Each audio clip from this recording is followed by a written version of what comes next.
Lokesh Muniji is one of the great advocate of peace, and he travels around the world and heads the Jain tradition, and very dynamic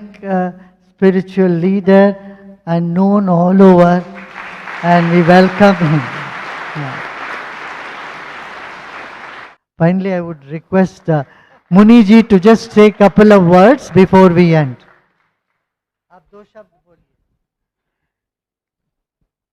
विश्व भर में कोटि कोटि लोगों के भीतर moral values, spiritual values and human values की ज्योत जलाने वाले ज्योतिपुंज पूज्य गुरुदेव,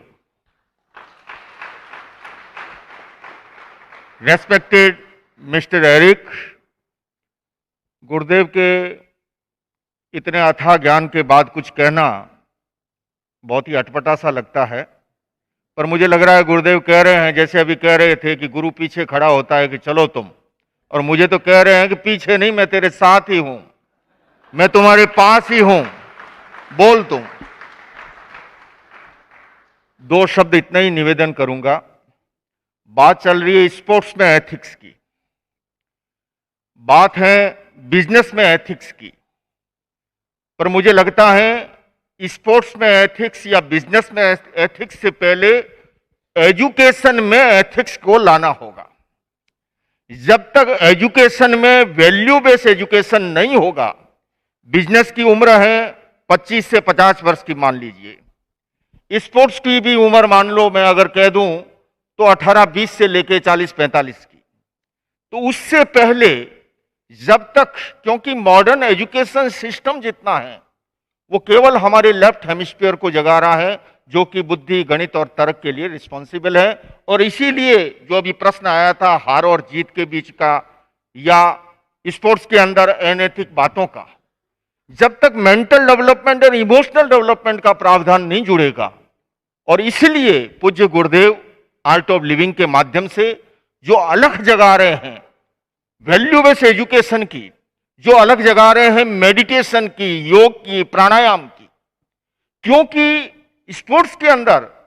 मेडिटेशन, योग, प्राणायाम, स्पिरिचुअल, ये सब मददगार बनते हैं। मुझे एक छोटा सा प्रसंग याद आ रहा है।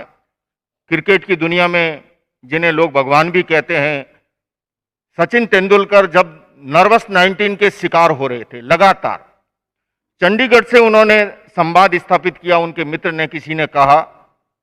मैंने उस समय गुरुदेव से सीखी हुई, जो गुरुदेव ने कोटि कोटि लोगों को सिखाया है, डीप ब्रीदिंग का, दीर्घ श्वास का जो प्रयोग है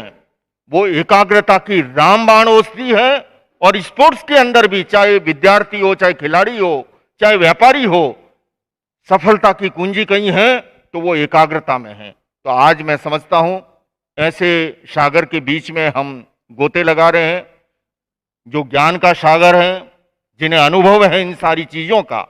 तो निश्चित रूप से हमारी इस दुनिया के अंदर भी नए वैल्यू और मूल्य जुड़ेंगे, और भारत जो है पूरी दुनिया में अपना नाम रोशन करने में समर्थ बनेगा। इन्हीं शब्दों के साथ मैं केवल इतना ही कहूंगा, मॉरल वैल्यू से पहले भी, जैसे धर्म के क्षेत्र की अगर बात करें, नैतिकता, उपासना, नैतिकता और अध्यात्म, हुआ क्या कठिनाई कि केवल उपासना को ही धर्म मान लिया। इसी तरह से स्पोर्ट्स के अंदर भी हो, तो जब तक हम वैल्यू बेस्ड एजुकेशन को स्थान नहीं देंगे, और गुरुदेव के सानिध्य में तो मैं इसीलिए बार बार यहाँ आता हूँ, जब जब मुझे अपनी बैटरी चार्ज करनी होती है तब गुरुदेव के पास आ जाता हूँ।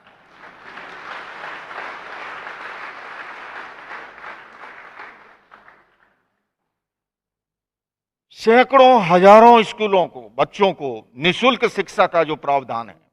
जिस तरह से, तो मैं अधिक लंबा समय नहीं लूंगा, केवल इतना ही कहूंगा, बात सरल बलिदान कठिन है, पतन सहज उत्थान कठिन है।